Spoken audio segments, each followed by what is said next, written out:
Still More Stories from Grandma's Attic by Arleta Richardson. Illustrated by Dora. Chapter 11. The Harvest Home Festival. Grandma and I often memorized scripture together, and on long trips we would take turns reciting passages to each other. Though I learned a number of chapters and verses, I was never able to get ahead of her. "How can you learn all those verses so fast?" I demanded. "You always have yours memorized first." "Maybe it's because I've read them so often," Grandma laughed. "When you've read the Bible as many years as I have, it won't be hard for you to recall them either." "Do you remember the first Bible verses you ever learned?" I asked. Grandma thought a moment. "I remember the first whole chapter.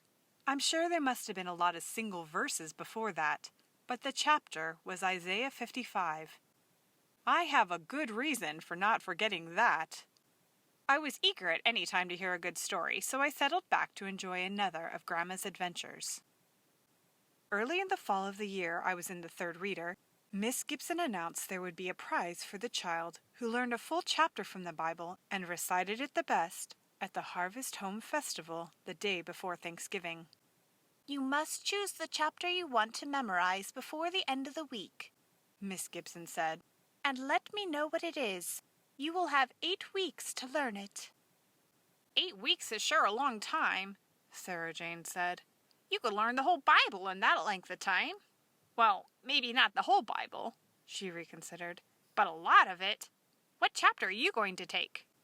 "I like the one where the trees of the fields clap their hands," I said proudly. Sarah Jane was suspicious. "Trees don't clap their hands. They don't even have hands. You made that up." "I did not," I replied indignantly. "Pa read it to us not very long ago. He'll know right where it is." And of course he did. "Isaiah, the 55th chapter," he said. "Is that the one you want to memorize?" I replied that it was, and Pa was pleased.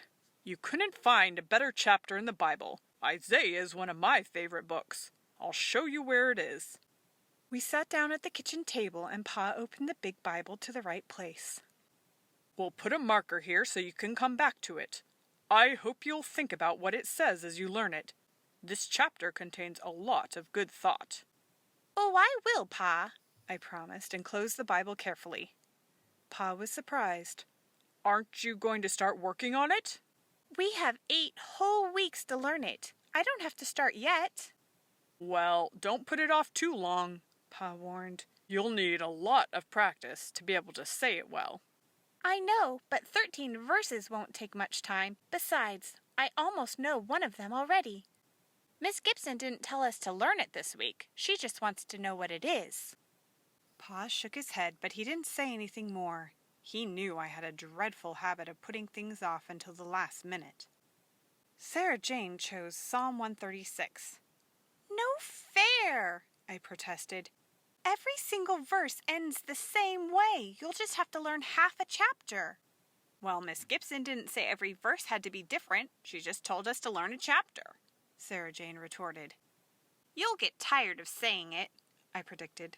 "It will start sounding like Peter Piper picked a peck of pickled peppers after a while." Sarah Jane snorted that it didn't sound anything like that, but she finally decided to learn Psalm 24 instead. "You still have 4 verses that are almost alike," I said, "but it's not as bad as the other one." "You sure are fussy," Sarah Jane complained. "I didn't say anything about the one you picked." "Only that I made it up," I reminded her.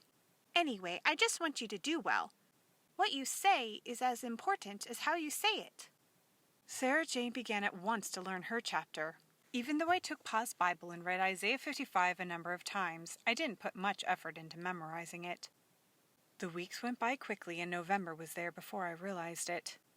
"Do you want me to listen to your chapter?" Ma asked me.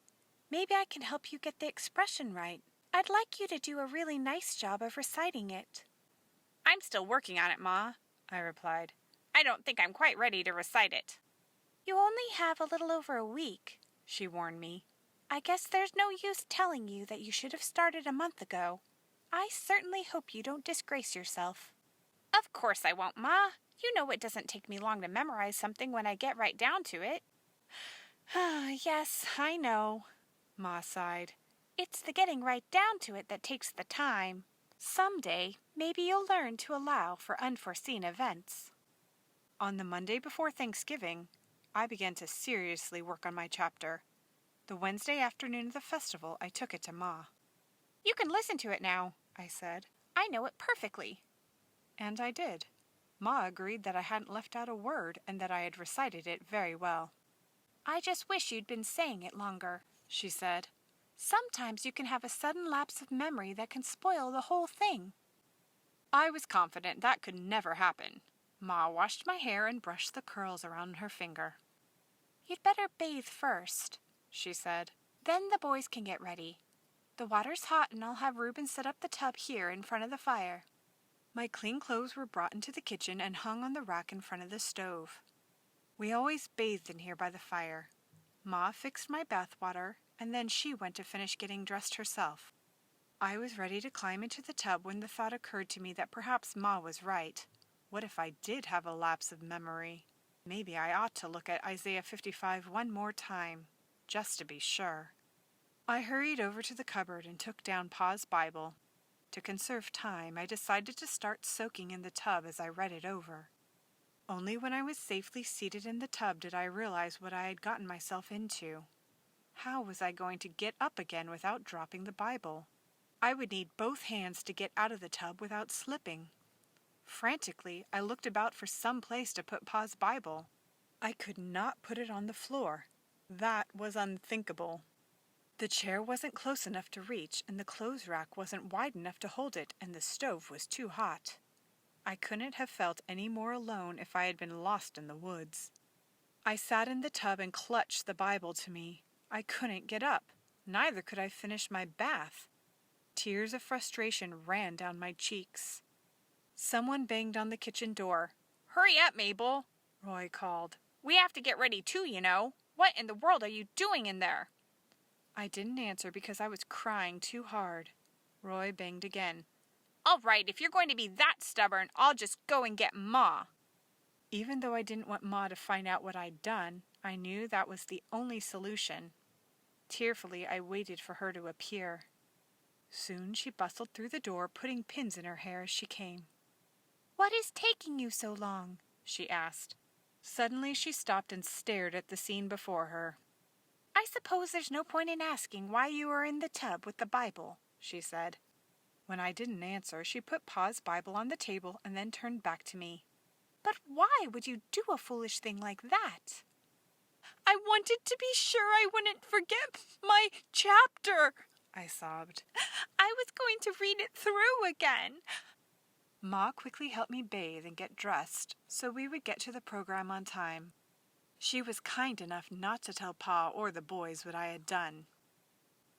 "Did you forget your chapter, Grandma?" I asked. No, I remembered it all, but I was so rattled by what had happened that I didn't recite it very well. Sarah Jane won the prize. "What was it, Grandma? What was the prize?" Grandma's eyes twinkled. She laughed as she thought about it. It was a Bible. End of chapter 11.